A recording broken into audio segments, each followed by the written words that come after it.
As I was saying, good morning once again. Mina igama lami Zanele Mochechela, and as I have already been introduced, I am from the DBE on the ECD side, the ECD Directorate. And as Mrs. Nozi has also already said, we are responsible for a whole lot of things, right? But again, also on behalf of our Minister Kwakumbe, and on behalf of our DG, our DDG, our Chief Director, and the Director within the ECD Directorate, I'm passing this meeting because this local government piece of work has actually been a very big piece of work that is very close to our Minister's heart. Given the call that we got from our President to prioritize ECD.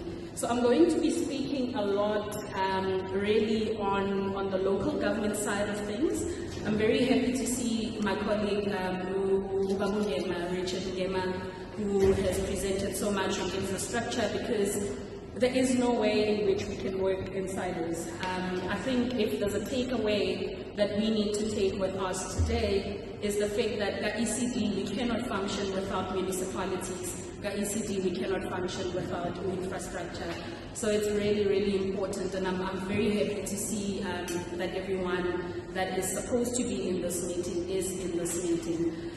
So yeah, if I just maybe kickstart with the big assignment that is ahead of us, that we are currently kind of in, but that is still ahead of us.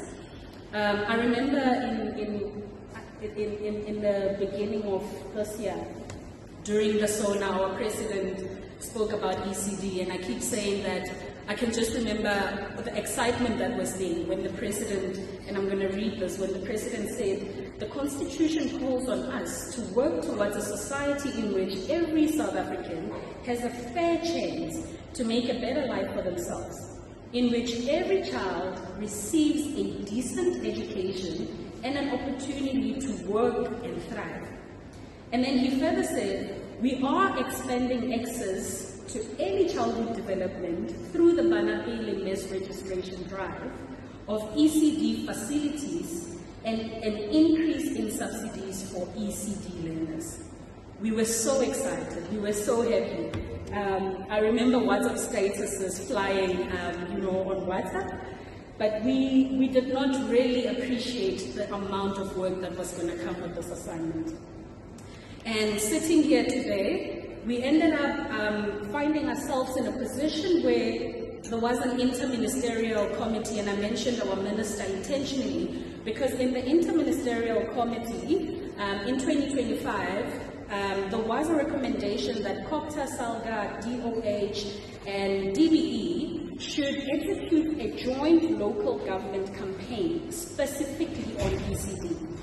And following that interministerial committee, what then happened was that the DBE, COGTA, NDOH, and SALGA developed this local government campaign to support, our ECDs, and to just come up with practical solutions where we can find ways in which we can really get our ECDs to be compliant and to actually really be able to access the subsidies that we keep talking about. And after that has happened, I think Mrs. Nozi has already mentioned, and some of you might actually remember some of the onboarding sessions that we did. We embarked on a journey to conduct 52 district municipality engagements, where we traveled across the country, not just in KZN, but we traveled across the country, and we visited all the 52 municipalities. In total, we had 47 face-to-face sessions, where we were really bringing together environmental health practitioners, and we're bringing together COGTA and SALGA and NDOH to really execute this local government campaign that I'm making reference to. And what we found was that we created space and an opportunity for an EHP particularly, and a social worker to sit together and say, what are the challenges that we are faced with? So that's basically local government, that's basically the Department of Education and the municipalities sitting together to say, how can we come together? Because we've got targets that we need to meet, and we cannot at all function without our colleagues, which are our EHPs.